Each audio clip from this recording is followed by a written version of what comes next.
We've spoken already earlier today with Dr. Charlotte Proudman about the seriousness or lack of it with which domestic violence is often treated by the criminal justice system.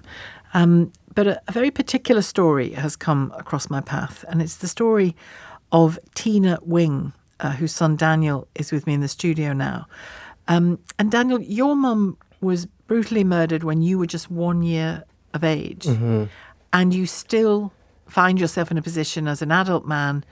Her murder remains unsolved. You've made a documentary about it. You want what do you want? Do you want new energy into the investigation? Is that the main thing? Yeah, so firstly, Sheila, so lovely to meet you. Thank you for having me on. It's such a privilege to be able to share my mum's story when there are so many women being murdered and there are still so many cases unsolved. So thank you so much for having me on. Pleasure. And personally, my nan who raised me was the biggest LBC fan. Really? So she would have been listening now. Oh, so fantastic. what a privilege to be able to appreciate her and also share her daughter's story. Yes, yeah.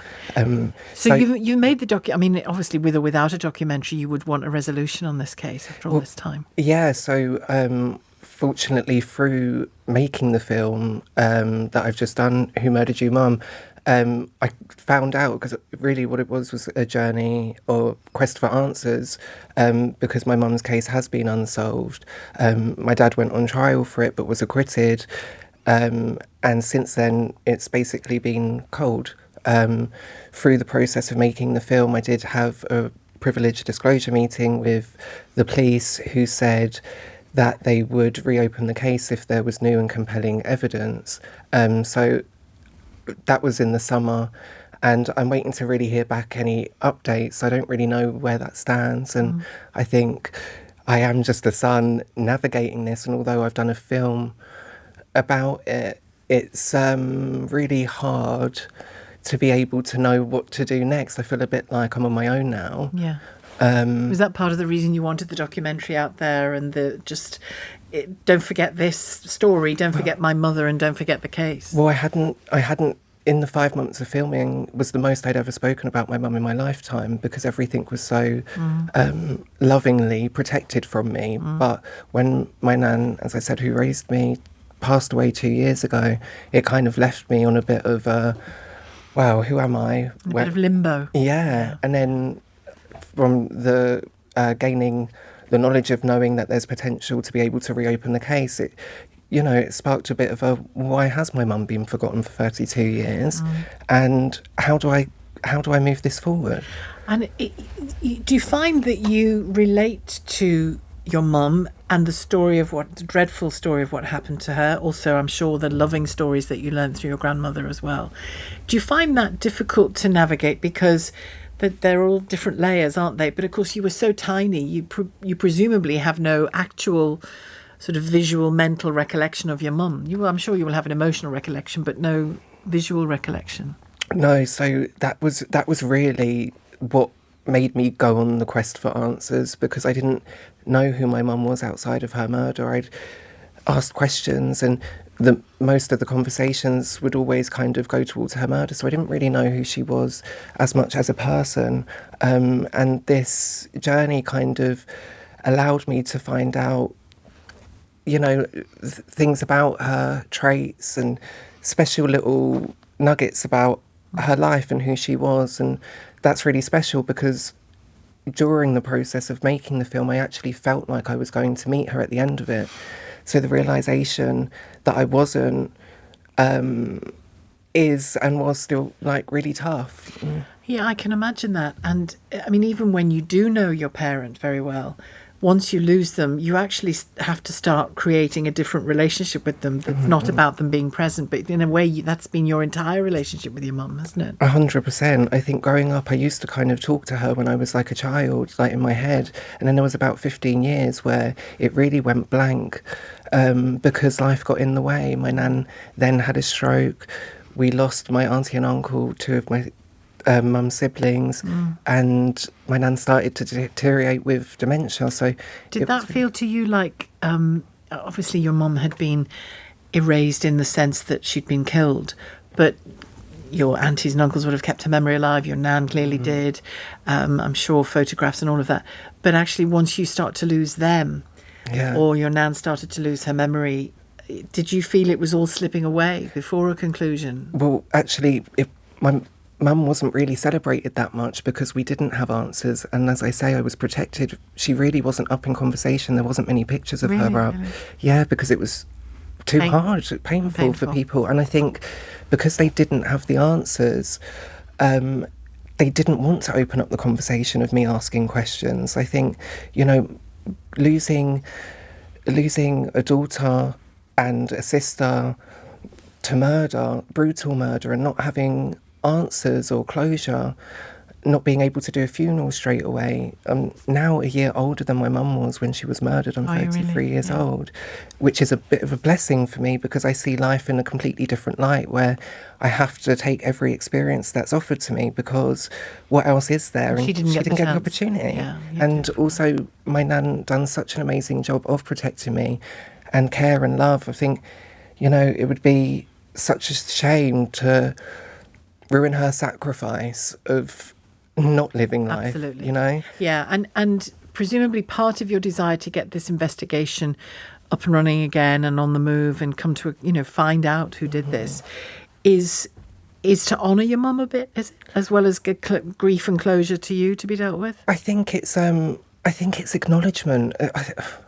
You know, 32 years of just nothing. Like, it took me 5 years to even get the process of the documentary, to get it commissioned. 5 years of chasing.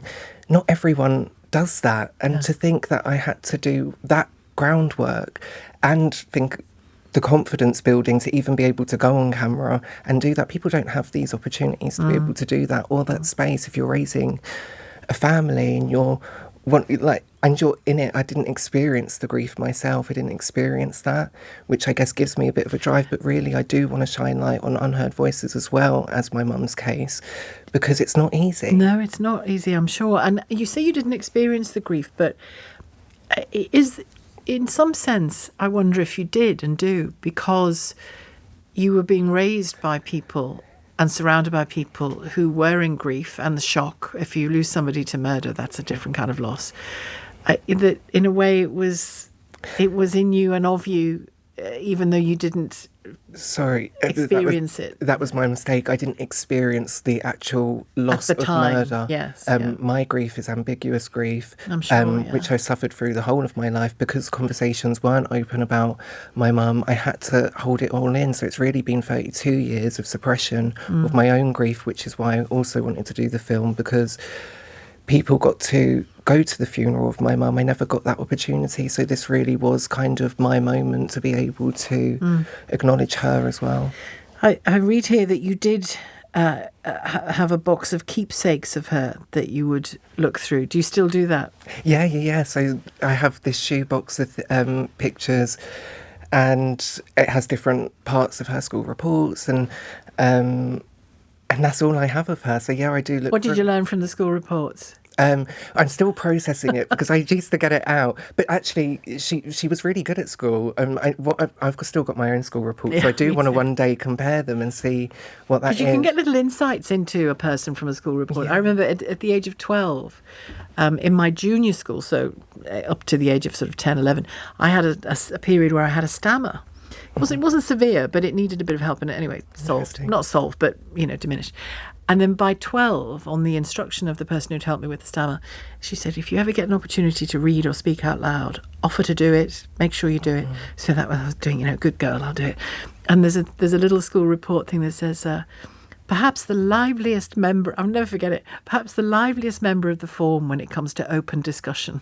I love that. And look what I do for a living. Yeah. It's weird, isn't it? Yeah. And the only reason I tell that story is that I think school reports can give you flashes of a person's character, can't they? Well, yeah, and you do get little shine lights or maybe little seeds that were planted at the time, which is amazing. And look how great that is that you get to reflect on that, because it does give you wisdom really to move forward. When you're raising children, my nan was great at it. She was so good at just kind of planting a little seed, which now I acknowledge so much. As an adult now, she's not here. So, and sorry, have I confused myself here? Is the box of keepsakes of your nan, not your mum? No, it's of my mum. Oh, it's of your mum. Good. That's what I thought.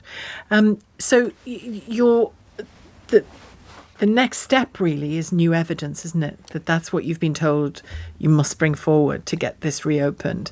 What's your sense of how that's developing? So if there's new and compelling evidence, so that's what they'll need. So I'm basically waiting to see if there's any evidence that's been left behind that can be retested, or if there's anyone that could come forward maybe from the time, see things through 2024 eyes. It's a bit different. We're in a different time.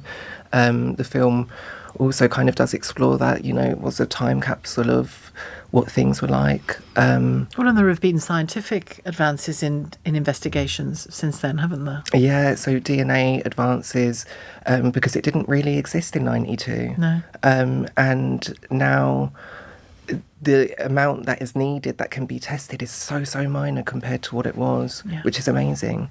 So I am kind of praying that there will be something stored. And I mean, things you never know. Yeah. Tell me, where can people find this documentary? Yeah, so Who Murdered You, Mum is on Crime and Investigation Play. So. Okay, thank you very much, Daniel. Pleasure to meet you. Oh, such a pleasure to meet you. Daniel Wing, thank you for coming in.